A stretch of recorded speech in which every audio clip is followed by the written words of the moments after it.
कैसे आप सभी लोग, एक बार फिर से स्वागत है आपका हमारे YouTube channel study with Yogesh में।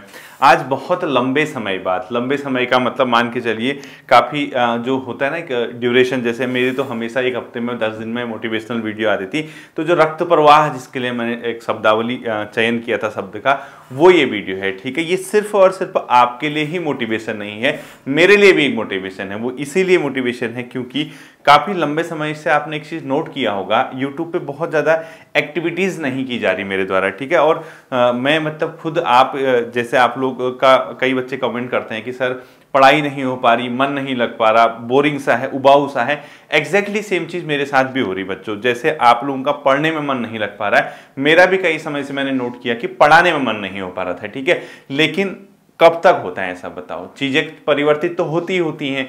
तो अब यहां से क्या होगा, यहां से आपको ऐसी कोई शिकायत नहीं मिलेगी। ठीक है, हम लोग पूरी तरीके से अब तैयारी करेंगे, बहुत बेहतर तरीके से यहां से अब तैयारी करेंगे। साथ ही साथ जो होमवर्क की क्लासेज हैं, जो 2-3 दिन में एक दिन आएगी। ठीक है, जैसे कल नहीं आई, परसों नहीं आई, तो अब कल आएगी, क्योंकि आपने 2-3 दिन का जो काम दिया था वो कर लिया होगा, तो अब कल इवनिंग में फिर आपको होमवर्क की वीडियो मिलेगी।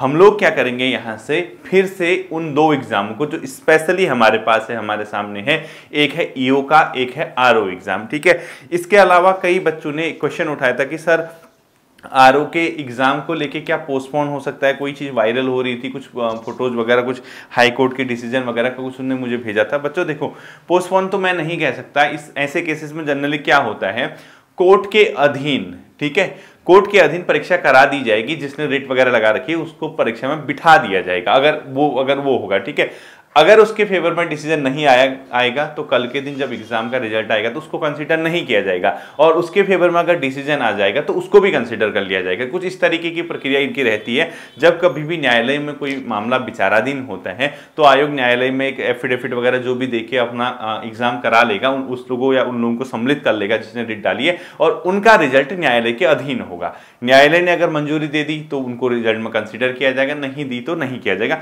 इतना जनरली रहता है। ठीक है, बाकी तो सर देखिए अभी समय है, आयोग जाने क्या होगा क्या नहीं होगा, वो तो आने वाला वक्त बताएगा। ठीक है, हमारे पास 2 बड़े एग्जाम हैं, एक है ईओ का, ईओ के अलावा हमारे पास बच्चों आरओ एआरओ। इसके अलावा कल भी 600 कुछ पदों पे आपका विज्ञापन निकला है। हालांकि वो एग्रीकल्चर, उद्यान वगैरह जो भी बच्चे हैं वो लोग उसको भरेंगे, लेकिन उसमें एक पेपर उन्होंने कॉमन कर दिया जनरल स्टडी का, यानी कहीं ना कहीं आपको उसके लिए भी जीएस पढ़नी है।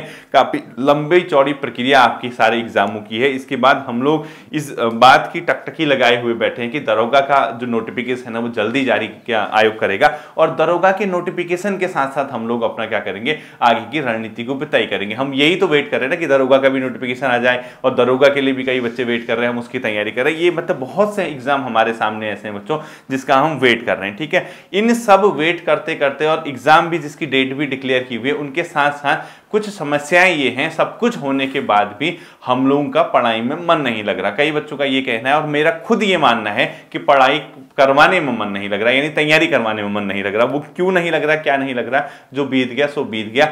यहां से आपको अब कोई शिकायत नहीं आएगी। ठीक है, हम लोग क्या करते हैं, देखिए हम लोगों के पास ईओ का जो एग्जाम है, इसकी हम जीएस के मेन टॉपिक कंप्लीट करते हैं। मुझे कमेंट सेक्शन में बता देना कि आप लोग इस चीज से मंजूर है आपको या नहीं है। क्योंकि देखिए 26 नवंबर को इसका एग्जाम है। कब? 26 नवंबर को। 26 नवंबर के बाद 17 दिसंबर को आपका आरओ है। तो हम क्यों ना एक काम करें, 26 नवंबर से 17 दिसंबर तक के बीच का जो टाइम है, यहां हम maths, reasoning plus current affairs के कुछ वीडियोस करा देंगे। ठीक है, और कंप्यूटर वगैरह जो भी है, यानी इस ड्यूरेशन में। इससे क्या फायदा हो गया, देखिए ईओ की जीएस भी बन जाएगी।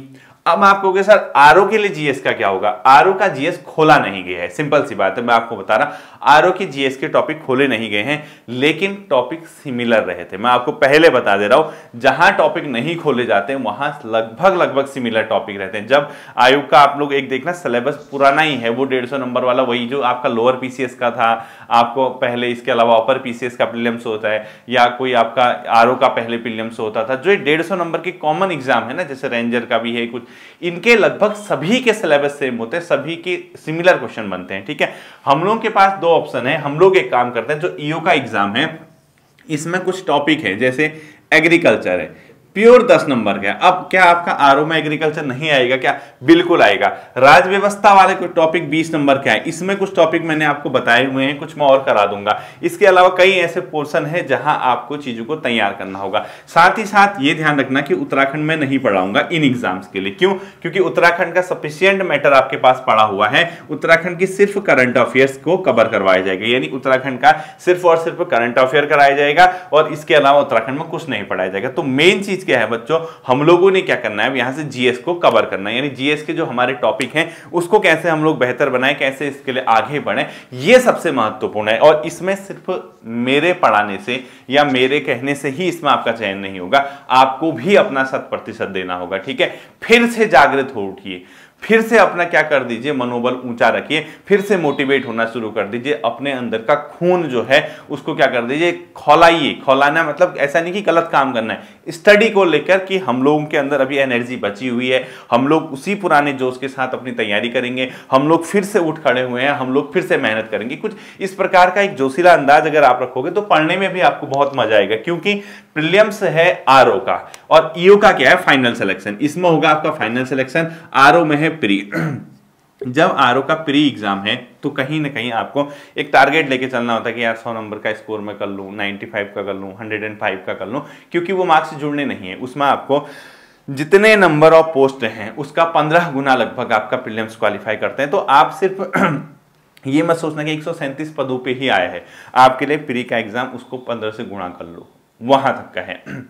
तो इतना लंबा है बच्चों, इतनी लंबी प्रक्रिया है। हम लोग क्या करेंगे, इसको एक बार जो मतलब ईओ है उसकी जीएस को हम लोग सही से तैयार कर लेते हैं। जीएस सही से तैयार कर ली तो कहीं ना कहीं आरओ के एग्जाम में भी वो काम आ जाएगी। ठीक है, देखना इसको कैसे हम लोग इसको चलेंगे, देखिए। ठीक है, तो देखिए बच्चों, इसको हम लोग कैसे मतलब समझते हैं, इसको कैसे हम लोगों ने डील करना है। सिंपल सी बात है। अब यहां से क्या करते हैं, देखिए आरओ प्री एग्जाम है, ठीक है, मैथ्स रीजनिंग कहां पे रख देते हैं, इस वाले पोर्शन पे रख देते हैं। ठीक है, करंट अफेयर दोनों की कॉमन है, वो मैं आपको करा दूंगा। उत्तराखंड मैंने करानी नहीं है। अब यहां से देखना है जीएस के इसके टॉपिक करते हैं, किसके, ईओ के मेन, क्योंकि आप सबका ईओ का भी एग्जाम है। और ध्यान से सुनना इस चीज को, आरओ प्लस ईओ दोनों अगर आपको मिल जाए, दोनों में से कोई भी एग्जाम मिल जाए तो घाटे का सौदा नहीं है, अच्छी जॉब है दो की दो। मैं आपको पहले बता रहा हूं, ये मत देखना कि इसमें लेवल इतना है या लेवल इतना है, दोनों बहुत बेहतरीन जॉब है बच्चों। ठीक है, मैं आपको गलत गाइड नहीं करूंगा, आप उतना ही फोकस ईओ के लिए भी करना जितना आप आरओ के लिए कर रहे हो। ध्यान से समझना इस चीज को, दोनों के लिए आपको इक्वल मेहनत करनी है, इक्वल फाइट करना है। आरओ के लिए भी उसी तरीके से आपको चलना है। ठीक है, आरओ की जीएस के लिए मैं आपको होमवर्क दे दूंगा। क्या दे दूंगा, होमवर्क दे दूंगा, क्योंकि इसकी जीएस कुछ ओपन सिलेबस है ही नहीं। तो मैं भी ऐसा नहीं कि आपको कुछ भी पढ़ाऊं, मैंने आरओ के लिए वही जीएस पढ़ानी है जो ईओ के अंदर मेन टॉपिक दिए हुए। तो इसका मतलब कहीं ना कहीं ये ज्यादा बेटर है कि ईओ के टॉपिक जो मेन है जीएस के वो मैं करा दूं। और लंबा चौड़ा पोर्शन है बच्चों, 10-10, 15-15, 20-20 नंबर के टॉपिक दिए हुए हैं, ओपन किए हुए हैं। ठीक है, वो बहुत बढ़िया होता है कि पढ़ाने वाले को भी पता होता है कि सिलेबस में क्या दिया है। अगर यही पता ना हो कि सिलेबस में कौन कौन से टॉपिक कवर करने हैं तो फिर दिक्कत आ जाती है। ठीक है, हम लोग क्या करेंगे, जीएस ईओ की तैयार करेंगे, आरओ की जो जीएस होगी इसको होमवर्क के अंदर हम लोग शामिल कर देंगे। उत्तराखंड दोनों का कॉमन है, करंट अफेयर्स कॉमन है, साइंस का पोर्शन आपको मैं होमवर्क के अंदर आरओ के दे दूंगा और मैथ्स रीजनिंग वाला पोर्शन हम लोग यहां पे कर लेंगे। ठीक है, इस तरीके से हम लोग कल से चलेंगे। अब सबसे महत्वपूर्ण आता है, आपको मोटिवेट होने की जरूरत है। आपको भी जरूरत है, मुझे भी जरूरत है, क्योंकि ये जर्नी जो शुरू की थी बच्चों, ये YouTube वाली जर्नी पिछले 3 सालों से लगातार चल रही है। ठीक है, और आप लोगों ने एक चीज नोट किया होगा, पिछले 3 सालों में ऐसा कभी नहीं हुआ है आपको जो वीडियोस के दौरान गैप मिला हो, मतलब क्लासेस के दौरान। लेकिन पिछले 1-1.5 महीने से आपने नोट किया होगा, 4 दिन क्लासेस आ रही है, 1-2 दिन गायब हो जा रही है, फिर 1-2 दिन क्लासेस आ रही है, फिर 2-3 दिन गायब हो जा रही है। ये हुआ है इस बार। ठीक है, पहले वरना क्या होता था, मैं कहीं आउट में भी जाता था, बाहर भी जाता था, मैं अपना सेटअप या अपना फोन लेके जाता था। तो पिछले कुछ समय से ये चीज नहीं हो पाई, पॉसिबल नहीं हो पाई। कई चीजें होती है इंसान की, कहीं ना कहीं उलझ जाता है, कभी कोई दिक्कत, कभी कुछ, कभी पढ़ाने का मन नहीं करता, कभी स्ट्रेस हो जाता है, कभी थकान सी महसूस होती है। और होगा क्या बताओ, पढ़ाना ही तो है, वही डेली अगर रूटीन होगा तो इंसान उससे क्या होता है, उब जाता है, यानी उबाऊपन होता है। जैसे आपको रोज वही चीज पढ़ने को मिले, रोज वहीं पे बैठ के करो, तो कहीं ना कहीं एक प्रकार से एक ना एक दिन ऐसा समय आता है कि यार लगता है क्या हम क्या किए जा रहे हैं ये भाई, ना हमसे पढ़ा जा रहा है, ना हमसे मेहनत हो रही है, ना हमें परिणाम मिल रहा है, ऐसे ऐसे थॉट्स आने लगते हैं। ठीक है, तो उस चीज से निकलना आपको भी होगा, मुझे भी निकलना होगा। हम लोग इस चीज से निकलेंगे, बहुत बेहतर तरीके से निकलेंगे। क्यों? क्योंकि हमें ये सोचना है बच्चों कि अगर हम इस चीज से नहीं निकले तो हमने फिर तैयारी शुरू क्यों की थी, हमने पढ़ना क्यों शुरू किया था। हम इतने करीब हैं अपनी मंजिल के, सारा मटेरियल हमारे पास पड़ा है, सब कुछ हमारे सामने है, बस एक उस पॉइंट का, एक उस घड़ी का इंतजार है कि आप एग्जाम में जाएं और वो जो चीजें आपने पढ़ी हैं उस दिन, जिस दिन आपका दिन होगा, वो चीज आपको एग्जाम में दिख जाए। और वो कभी भी आ सकती है। और इतना मंजिल तय करने के बाद अगर हम बैकफुट पे आ जाएं, हम पीछे हट जाएं, तो फिर ये कोई बात नहीं हुई, कोई फायदे का सौदा है ही नहीं। ठीक है, तो इस चीज को ध्यान रखना है कि हमें कड़ी से कड़ी मेहनत करनी है। क्यों? क्योंकि हमारे पास अभी विज्ञापन है, हमारे पास आगे एग्जाम है। निराशा तब होती है जब हमारे सामने आगे कोई भी एग्जाम नहीं होता। हमारे पास सब कुछ है बच्चों, हम लोग वेट कर रहे हैं कि हमारा एग्जाम टाइम पे हो जाए, सही तरीके से, पारदर्शी तरीके से एग्जाम हो जाए, तो कहीं ना कहीं हम लोगों को इसका क्या होगा, बहुत ज्यादा फायदा होगा। और फायदा इस सेंस में भी हमें होना है कि यार ये भी आपको चेक करना है कि देखिए, अगर हम लोग मेहनत कर रहे हैं, मेहनत का परिणाम हमें आज नहीं तो कल मिलेगा, इस प्रकार के अगर आपके अंदर थिंकिंग है, ऐसी एक सोच है, तो कहीं ना कहीं मान के चलिए बच्चों, आप सही दिशा में जा रहे हैं। अगर आपने कभी ऐसा कर दिया कि नहीं यार अब नहीं हो पा रहा, नहीं मुझसे हो सकता है, काफी समय निकल गया है, तैयारी नहीं हो पा रही है, ये अगर थॉट आएंगे तो आप कहीं ना कहीं डिमोटिवेट होना शुरू कर देंगे। तो उस डिमोटिवेशन से बचना है, अपने आप को मोटिवेट रखना है, बार बार ये सोचना है कि क्विट करने से पहले कि हमने ये शुरू क्यों किया था।